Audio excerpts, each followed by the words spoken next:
Hi, this is Danny Doyle. I am here with not quite a video essay. This isn't scripted. I'm sort of trying to pull my thoughts together on Elden Ring because it's a game that I feel very conflicted about. I love parts of it and I hate parts of it. And it has me concerned about the future of From Software games. I get the feeling that they're sort of moving away from the things that I have always really enjoyed about From Software games, the things that I think they do really well, and moving towards a a type of game that I'm not as big a fan of. I think I've been joking around with my girlfriend about like Elden Ring so bad I had to go beat it twice to make sure. Elden Ring bad. Elden Ring bad. I don't actually think Elden Ring bad.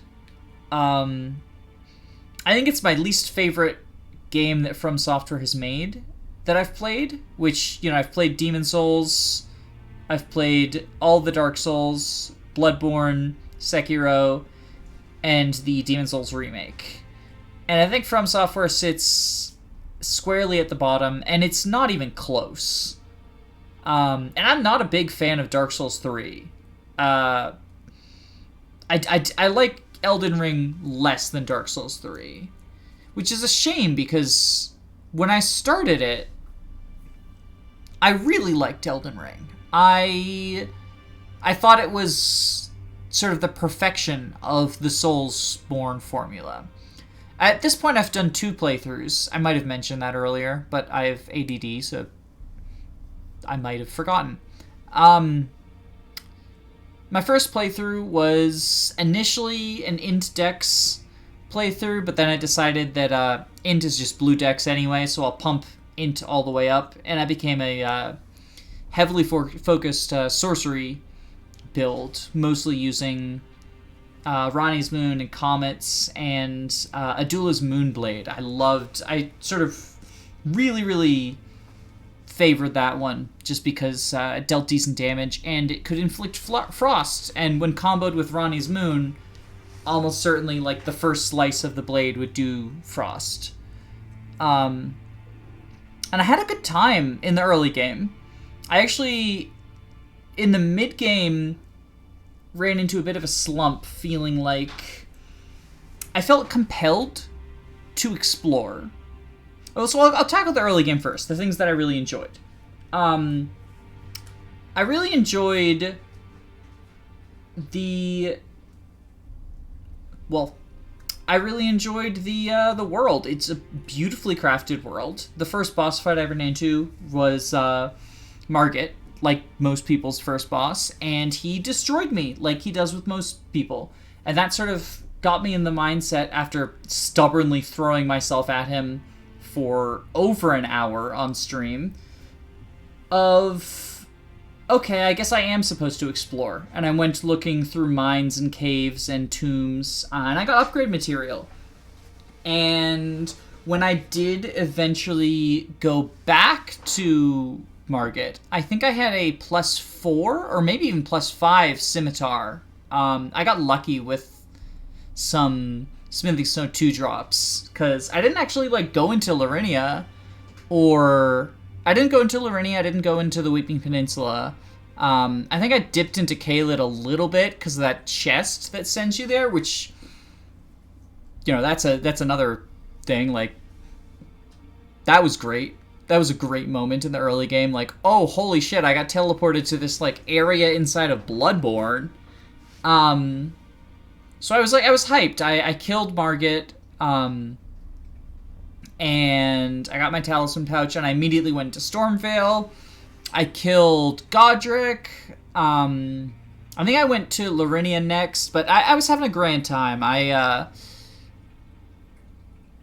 liked the big old dungeons. I think they're called legacy dungeons by the community. Rhea Lucaria Stormveil Castle, that sort of stuff. They felt like not great Souls dungeons, but they felt like a slice of the old Souls games that I really liked. And I liked that. I'm not a huge fan of open world games, but I was of the impression, like, okay, you know, there's a lot to do. Like, I can fight these bosses in the field, like this dragon.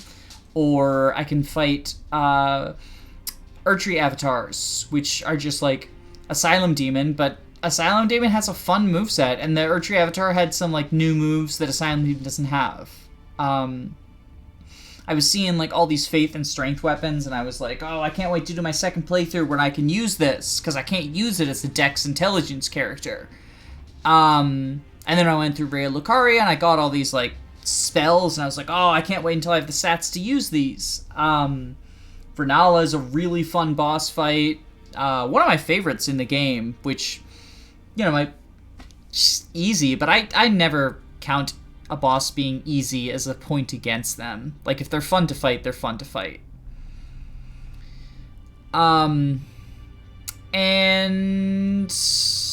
I think it was when I got to the Altus Plateau that I sort of hit the, I'd fought, you know, I knew that the mini-bosses would be repeated. And I knew that, like, in From tradition, some bosses are going to get turned into standard enemies. So, like, when Red Wolf appeared in the underground, because I followed Ronnie's quest line as well. I spent a lot of time on that. I was, you know, a little disappointed the first time I ran into him as, like, another mini-boss, and then it happened again, and I started to get sort of fatigue from going into the same 3 biomes, being the tombs, the caves, and the mines. Yes, there's like 5 hero graves, but they're all basically just graves with chariots. It didn't feel like a distinct biome of its own, and even if you do count it, that's 4 biomes of mini-dungeons, which are optional, but in a first playthrough, I felt compelled to explore them. I didn't know when I was gonna run into like a new weapon that I needed. I kept seeing things online about, like, oh, the Moonveil Katana is great. Oh, the Rivers of Blood is great. I love katana weapons. And I was like, oh, well, maybe I'll run into that in, like, a cave or something. I was keeping as spoiler-free as possible. But, you know, everyone was playing it, so I would hear, like, oh, this weapon is so cool, you should try it. And I'm like, well, I don't know where it is, and maybe it'll be in this cave. Or maybe I'll get a spell that I need in this cave. So I felt compelled to. Plus, the mines and tombs are how you get your upgrade materials for your weapons and spirits. Which, you know, that's the main way that you increase your character, is not by leveling up, but by increasing your weapon. And spirits, if you're using them, sort of function the same way. Like, it is a weapon you commit upgrade materials to. There's a vendor you upgrade them with. Which I was using spirits. It's a new fun feature. I wanted to use the new fun feature. It's in the game.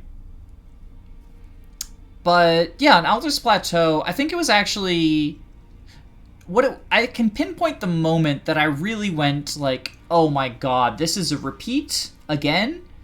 In Caelid, you fight another version of Magma Worm Makar, who Magma Worm Makar was a boss that I really enjoyed. I recognize, again, probably not the hardest boss. I don't find that to be a downside. If it's a fun fight and it's easy, it's a fun fight and it's easy. I felt like the arena was sort of made for him. You know, very big arena. There's some space you can run away from the magma. And I sort of hugged his side, sliced him up with my scimitar, had a lot of fun with him. About an hour later, I'm exploring a mine in Caelid, and I run into Magma Worm Makar again, except for it's just called Magma Worm, and he doesn't have a second phase. And, like, I thought this is, like, a story boss. It's blocking the way to the Altus Plateau, because I didn't realize that, you could go up the lift.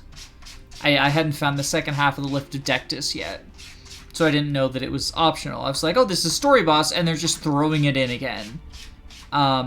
And it was in the same boss arena, with no regard for, like Magmore Makar's arena is huge, so you can, like, it felt designed around him, and here it was just like, I'm gonna throw it in the same arena that you fight every other mine boss in. And then he dropped the Moonveil Katana, which sort of became one of my primary weapons for that playthrough, and it felt annoying that it was just a repeat of the same boss fight that I thought had story significance. Doesn't. But, like, haphazardly thrown in an arena without care. It felt like it sort of undermined the idea that FromSoft was crafting these encounters and these boss fights with care. Which is a thing that I really value from them. Like, the encounters being crafted and not just, like, let's throw this enemy there. It's part of why the Chalice dungeons in Bloodborne really didn't work for me. And it's this stank of that. It really discouraged me. I kept playing, and I get more and more sort of, like, bitter around I'd run into a repeat enemy or something. I got through Lindale, I killed Morgott, and I got to the Forbidden Lands. I ran into that boss fight that is just 2 Omens, after you spent a bunch of time in the sewer killing Omens as regular enemies. And that was sort of the straw that I was like, after I killed them and got the Ruin activated, I was like, I don't really want to play this anymore. And I took a couple weeks off. And when I came back, I didn't rush the end game. I think I went to the Hailing Tree and killed Loretta. Then I killed Fire Giant. And then after Fire Giant, I killed Melania, which I fucking loved that fight. I know, probably my favorite fight in the game was Melania. I do think that she could use a rebalance patch, because there's a lot. I think she recovers too much health per hit, and I think she has too much health. But other than that, I fucking loved her. I thought it was very fair. Like, it's supposed to be the hardest boss in the game. I didn't find it hardest in the game. I found some of the mandatory bosses harder than her, personally. But, yeah. I really loved that fight. And that sort of reinvigorated me. And I was like, okay, I'm gonna go take on the end game. And, well, the end game is just a slog, a boss rush slog that sort of discouraged me again, and I came away after fighting the Godskin duo. Then you fight the Draconic Tree Sentinel, which is technically optional, but realistically, you know, he's on the boss rush to Malekith. You're gonna kill him. Because otherwise you're running past him every time to Malekith, and, like, you don't want to do that. So yeah, I killed Godskin Duo, which, like, fuck that fight. There is, like, just the epitome of, it's a repeat lazy boss fight, and also it's clearly supposed to be Ornstein and Smough, but it is not Ornstein and Smough. It is a garbage store brand ripoff. There's so much smarter people than me could explain all of the issues with that fight, but it is so poorly designed. Most annoying fight in the game. Malekith, who, I mean, when I walked in the arena and saw Beast Clergyman and saw that it had the same moveset as Garruk, I was just like, are you fucking kidding me? This is the last boss of Farum and it is a reskin. And I recognize that it is, like, lore-wise, that is Garruk. Malekith is still at Garruk. I know. Don't at me. I get it. However, it felt like such a, like, having all of the, you know, you walk in, oh, it's not Magmore Makar anymore, it's Magmorum. You rock in, oh, it's not Godric the Grafted, it's, like, Gilbert the Grafted, or whatever the fuck his name was, the Godric clone. Like, it felt like one of those moments. And when the phase transition happened, it was cool. And that was a cool fight, but it compounded on my disappointment to walk in and see a repeat of a fight that I'd already had. And the same with then when Godfrey was the next fight. And yes, it turns into Horaloo, and I actually really enjoy the Godfrey fight. I didn't on my first playthrough. Having gone through on the second time, I really liked it. And then you get the Radagon. You get to... Oh, I forgot Gideon. Gideon doesn't even fucking count. I don't know why they call it a great enemy. It is an NPC fight glorified as a boss fight. And he's a spell spammer, too. So, like, unless you take advantage of his monologue and just, like, destroy him, you deal with an annoying spell spammer NPC fight that is mandatory. Yes, you can skip it if you're, like, using speedrun tricks and stuff, but you're not supposed to. And then you run into the final boss of the game, which is Radagon, which was, you know, a fun fight. And, of course, it's going to have Phase 2, because From Software has decided that, like, final bosses need to have a Phase 2 where they got a whole new health bar. And it was called Elden Beast, which I recognize there is, like, a lore reason for the Elden Beast existing. It's, like, part of the Greater Will, Elden Ring, all that. I know the lore to an extent. But when I saw that the final boss of Elden Ring was called Elden Beast, I was on a call with my girlfriend at the time, and I told her, like, the final boss of Elden Ring is called Elden Beast. It seems like they asked Timmy, age 5, what the final boss of Elden Ring should be called, and he decided, oh, just call it the Elden Beast. Like, it seems so stupid, and I still maintain that's a dumbass name. That is the stupidest name for a final... Like, Elden Beast? Are you kidding me? I know the lore purpose, and, like, I get... Okay, whatever. It's still dumb. It is still dumb.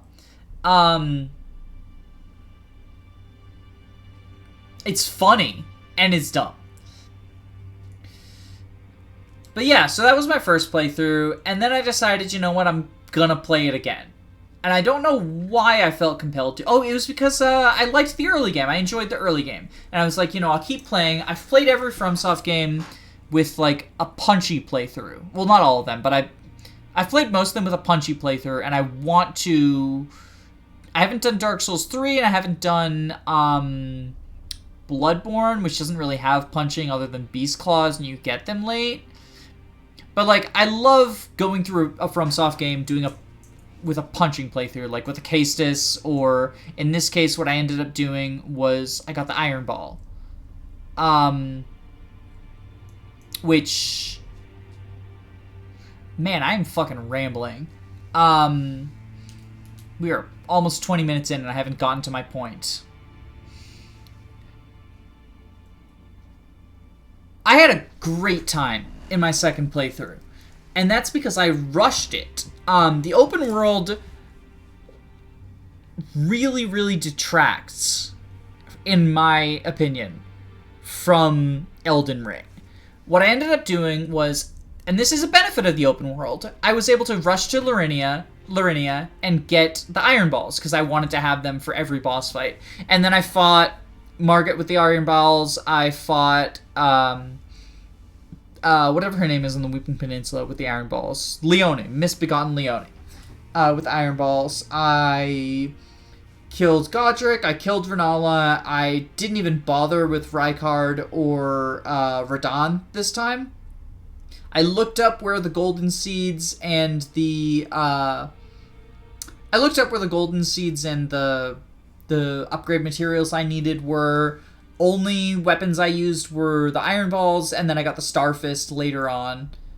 So I didn't need to, like, get a bunch of upgrade materials. I did the Deathroot side quest just because, like, I thought it would be fun.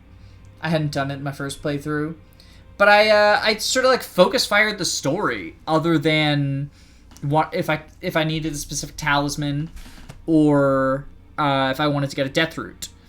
So I was a slightly lower level than my first playthrough, but I ended up not being that much lower level in the end. I think I was, like, 30 levels lower in the end game. I ended at, like, level 101 as opposed to 131. Which, granted, like, I was probably over-leveled in my first playthrough because it was my first one. But I had a blast in my punching playthrough, and I think it was because I didn't waste so much time doing exploration. Now I had to look up all of the side quests I did, because Elden Ring side quests are just not... Dark Souls side quests are not designed for an open world game. And that's sort of the main point that I'm getting around to, is like so much of this game suffers from the gimmick, and it is a gimmick, of going open world. Like I appreciate non-linearity. Dark Souls 1 is still my favorite in the series because of that. But going all the way open world takes away more than it adds. What it adds, and it doesn't add nothing. Like, it does add, as I mentioned, the ability to, before you fight any boss in the game, you can, if you're doing a specific, like, either a challenge run or you just have a specific build you want, you can rush a specific weapon. Like, I rushed the Iron Balls because I wanted to do a punching playthrough. And then I rushed the Death Roots because I was like, well, I'll use Bestial Incantations because at the time I was like, I don't know that I can beat, like, so the endgame bosses are so aggressive, I don't know if I can beat them with just punching. Spoilers, I stopped using Bestial Incantations very quickly. It became much easier to just punch. And I rushed, I did end up using the Stormhawk, mostly because he buffs you when you spawn him. So I ended up rushing him, and I got upgrade materials for my fists, and I got upgrade materials for my burb, and golden seeds and crystal tears, and that was it. That was all I did. I did a bunch of co-op as well, which I think is where some of my levels came from, but I just rushed the story. I killed Godric, killed Renala, killed Morgott, and then killed Nile, got the final Death Root. You need to kill Nile for the final Death Root. I didn't go to the Hailing Tree. I do want to punch Melania. I haven't done that yet. I wanted to just sort of finish the game before taking her on, because she is the hardest boss. And fist weapons do not have great reach, which really shows in Elden Ring, because the hitboxes in Elden Ring are pretty bad.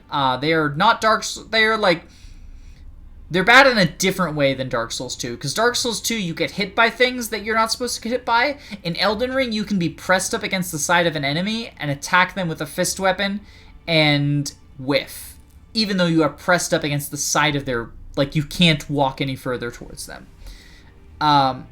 So different hitbox issues. In my opinion, worse. It's more annoying to miss when you should hit them than to accidentally get hit by an attack you shouldn't be, but they're both problems.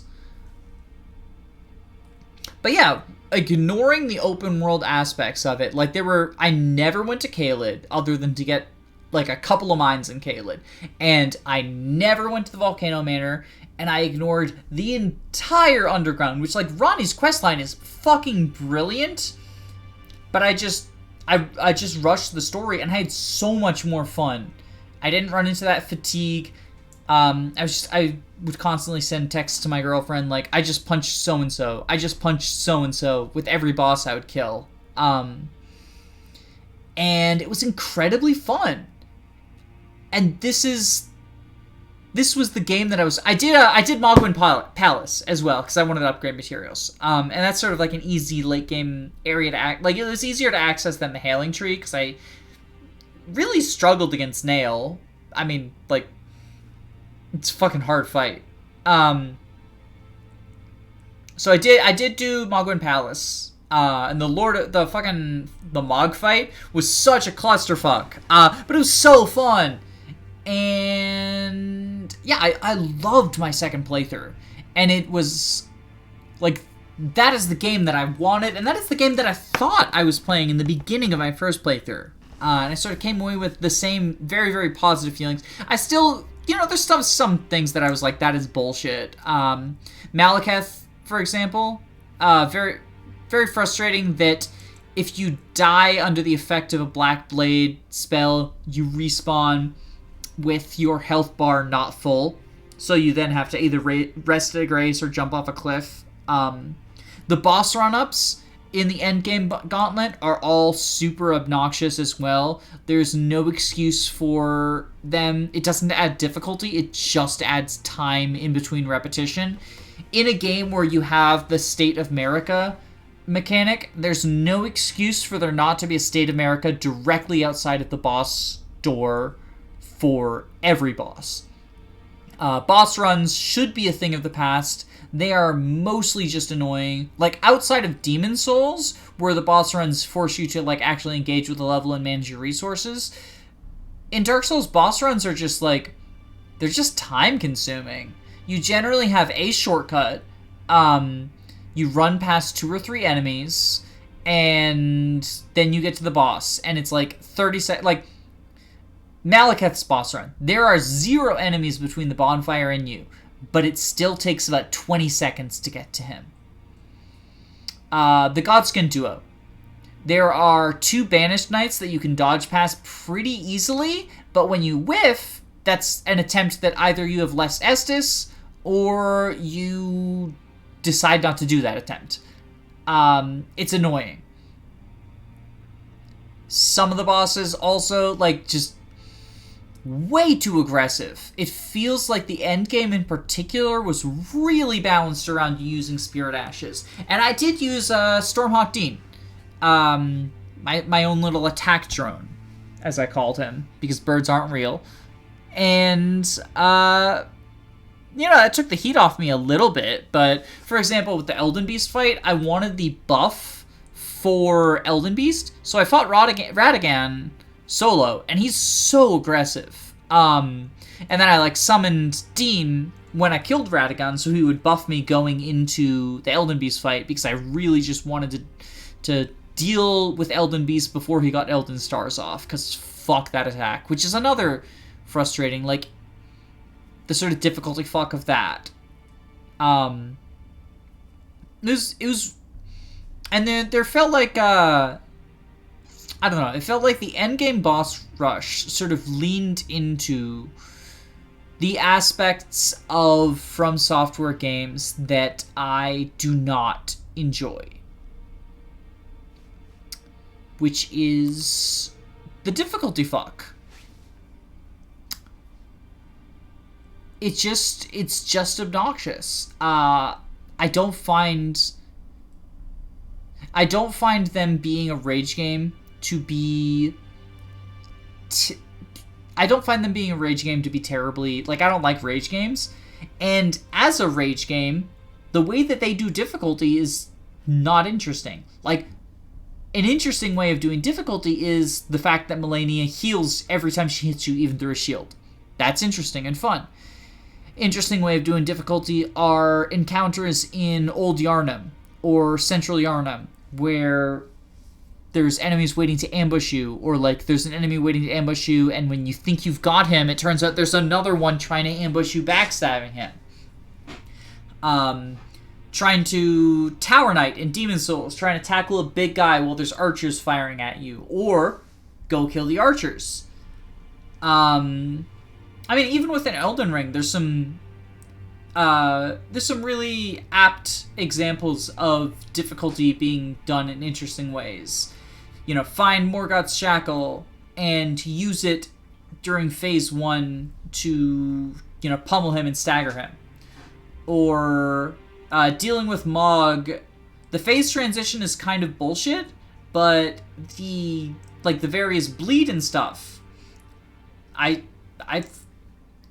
felt like that was a fun and interesting way to do difficulty. But yeah, what I don't find to be an interesting way to do difficulty is these enemies hit so hard that you better have 60 vigor and good armor. Otherwise, you're getting one shot by these combos. And sometimes, even if you do, you're getting one shot by these combos. Granted, it's not as much of a problem as I thought from my first playthrough, because I did run around naked the entire game in my punching playthrough. And at 60 vigor, most attacks were still not one-shotting me. Some were. Which is bullshit. And I recognize it's my fault for being naked, but it was funny to be naked. And I regret nothing. But yeah, my I guess my sort of takeaway is I loved my time with Elden Ring when I did not have to engage with the open world, and I really hope that they recognize that the open world aspects,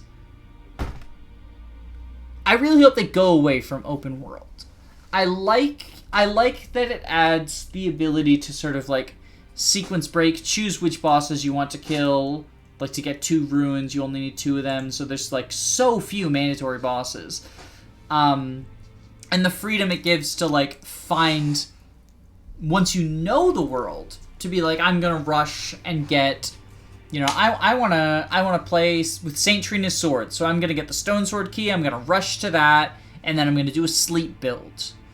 I wanna do a punching playthrough, so I'm gonna rush to Blackguard, murder him in cold blood, steal his fists. Stuff like that. What I don't appreciate is the tedium, the repetition of the bosses, which the repetition of the bosses also was part of why I don't care about Elden Ring's lore as much as I do about any of the other FromSoft games lore. Like, I love the lore in Dark Souls. I love the lore in Bloodborne. Sekiro's lore, hit and miss, but there's aspects of it that I absolutely love.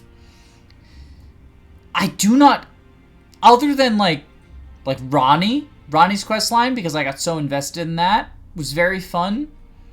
But like, I would run into a cool enemy, like Estelle, for example. Oh, that's so cool. Let me look at his remembrance. Oh, okay. Let me look at the 2 things you get from the remembrance. There's some cool information about him. Is he sent by the 2 fingers? Was he sent by a different outer being? Outer god? When he stole the sky from a forbidden city, is that Nokron or Noxtella? Or is it a different city? Because there's, like, the ruins of an underground city, Eternal City, in, like, Deep-Root Depths. Is it that one? Because that one doesn't have the sky. What made him? Like, he's cool design. He looks like something out of Bloodborne. I love that sort of, like, Eldritch Being stuff. And then you run into his clone in a fucking cave in the snowfield for no fucking reason. Makes me care about him less. The tree sentinels.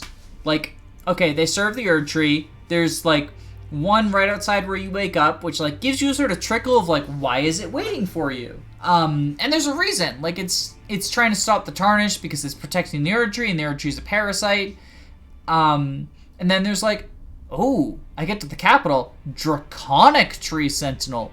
Why is there a Draconic Tree Sentinel here? Is it, like, an upgraded version? Or is it corrupted? And then, oh, okay, there's also one in Fire Missoula for, like, no fucking reason. Just, like, stuff like that. It just makes me less invested in the lore. And, I mean, I love Alexander. I love Ronnie, Blythe, and Ishi. I can't fucking do Dark Souls quests in Dark Souls. You expect me to keep track of this shit in an open world? Like, I did I don't even remember her name because she made so little impression on me. I did the first step of the quest where you get the unalloyed needle, you give it to that lady, she gives you the dexterity talisman, she says, like, okay, I'll see you around. I'm like, okay, let me go check on Gowry. I go to Gowry's shack, she's there. Gowry's not. I'm like, okay, that makes sense, like, that I track that. And she says, I am gonna go do my destiny now, bye! Never saw her again because I didn't know where the fuck to go because she gave me no hint. And, like, for some of these quests, it's like, pretty straightforward. Like, Vare leaves you a note that says where to go. Ronnie's questline, despite being one of the, like, more complicated ones, for the most part, actually gives you pretty good information about where to go. Like, you talk to someone, they say to go somewhere, you go somewhere, there's someone else there. Like, go to Nokron, Blythe is there. Go to the underground, Blythe is there. Then talk to Selvis, then talk to Selin, and then go back to Blythe, go to the arena. Like, all that stuff, it's straightforward. But most of the quests don't give you that.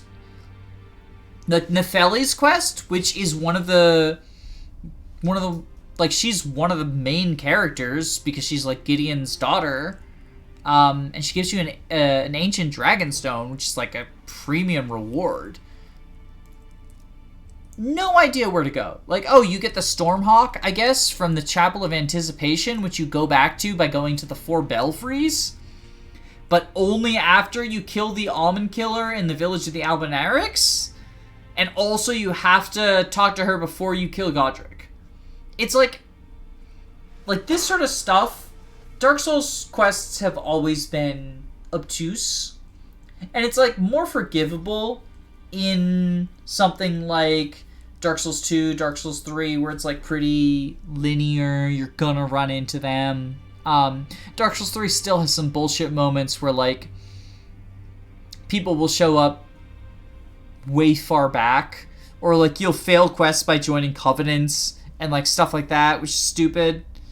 But it's better than the open world where, I mean, by the time I explored Caelid, I had already gone through the Altus Plateau. So like, having looked up quests after my first playthrough, how was I supposed to know to go to the Windmill Village, which also somewhere I didn't go in my first playthrough because it's like in a teeny tiny corner of the map that there's no reason for me to go to, and I was sort of feeling exploration fatigue by Altus Plateau anyway. How was I supposed to know to go to Windmill Village from Caelid when I went to Caelid after I went to the Altus Plateau? Which, for some people, Caelid is gonna be after the Altus Plateau because the game, like, at least for me, like, you kill Godric, it sort of indicates go to Larinia, because the door opens in the back of the castle. So I go to Larinia, and the next place is Raya Lucaria. But exploring Larinia, like, there's a mine that just brings you to the Altus Plateau, which is, I think I went to the Altus Plateau before I killed Renala, because I was just trying to get upgrade materials, because as a mage, I was struggling against her because of her high magic resistance. So it's stuff like that I feel like the open world detracts more than it adds. By a lot. And I think I'm going to leave it there. It's been a rambling mess. I'm not sure how much this sort of like adds to Elden Ring discourse. I really hope that From Software does not go open world for its next game. Oh, and I hope they fucking tune down on the difficulty fuck in the end game. The number of bosses that I fought in a row, also, I guess sort of my conclusion is I'm fearful that From is moving away from the aspects of the company that I really enjoy for appealing to prepare to die crowd, like the get good, fight a bunch of bosses, like a boss rush is what we're here for, and appealing to a wider audience with like the open world, which it is not quite as bad as an Ubisoft open world, but it's damn close. It is very big, and it feels very empty at times. If I were not looking up a guide for where caves were, I'd just be running around empty fields, looking for them. Hugging walls, looking for statues, looking for field bosses that might drop something. The world's too big. It's too big and there's not enough legacy dungeons. because some of those were good. So I mean, some of those were good. I would call them good, not great. Stormville Castle's good. Farum Azula looks cool, but ended up just sprinting through it because the enemies were annoying to fight in my first playthrough. They were fun in my second one to punch, but then I ended up sprinting because birds are really hard to punch.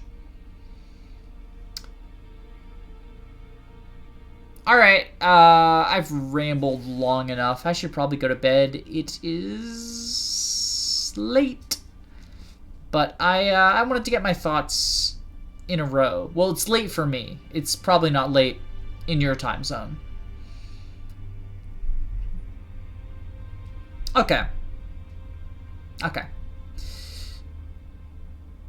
Like, comment, and subscribe. I don't hate Elden Ring. But I wish it was the game that I saw when I rushed through it in my punching playthrough.